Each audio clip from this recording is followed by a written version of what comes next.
महायुतीकडून निवडणुकीपूर्वी कर्जमाफी करण्याचा वायदा, मात्र राष्ट्रवादीकडून कर्जमाफीचा विषय मस्करीवर। माझ्या भाषणात कर्जमाफीबाबत कधी ऐकलं का? अजितदादांचं भुवया उंचावणारं विधान।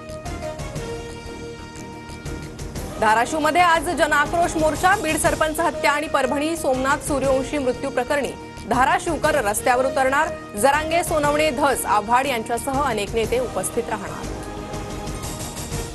राजकारणात काही पक्क नसतं। उद्धव ठाकरे आधी माझे मित्र होते, आता राज ठाकरेही मित्र आहेत, तर उद्धव ठाकरे शत्रू नाहीत। एका मुलाखतीत मुख्यमंत्री देवेंद्र फडणवीसांचं सूचक वक्तव्य।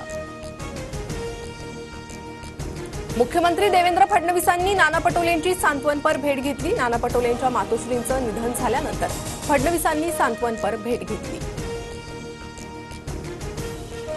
मिरजसारख्या मिनी पाकिस्तानातून मी 4 वेळा निवडून आलो, पण हिंदू राष्ट्राच्या लढाईत मागे नाही। केंद्र सरकारही हिंदू राष्ट्राच्या दिशेनं पाऊल टाकतंय। भाजपचे आमदार सुरेश खाडेंचं वक्तव्य।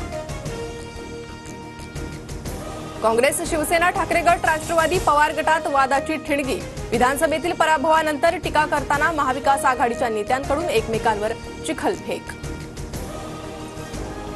महाविकास आघाडीने पराभव मान्य केला ते बरं झालं। ईव्हीएम मशीनला दोष देणारे विरोधक आता वस्तुस्थितीवर आलेत। चंद्रशेखर बावनकुळेंची टीका।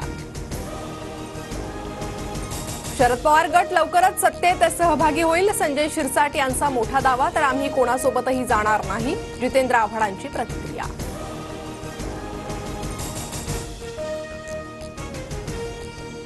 मालवण पुतळा दुर्घटना प्रकरणातील शिल्पकार जयदीप आपटेला हायकोर्टाकडून जामीन मंजूर। तपास पूर्ण झाल्यानं आरोपीला कैदेत ठेवण्याची गरज नाही। कुणीही जखमी नसल्यामुळे हत्येचं कलम लागू होत नाही। कोर्टाचं महत्त्वपूर्ण निरीक्षण। खंडणी प्रकरणी आरोपी विष्णू चाटेला न्यायालयीन कोठडी। संतोष देशमुख हत्या प्रकरणात चाटेला अटक करण्याची केस कोर्टाकडून एसआयटीला परवानगी। आज पुन्हा चाटेला केस कोर्टात हजर करणार।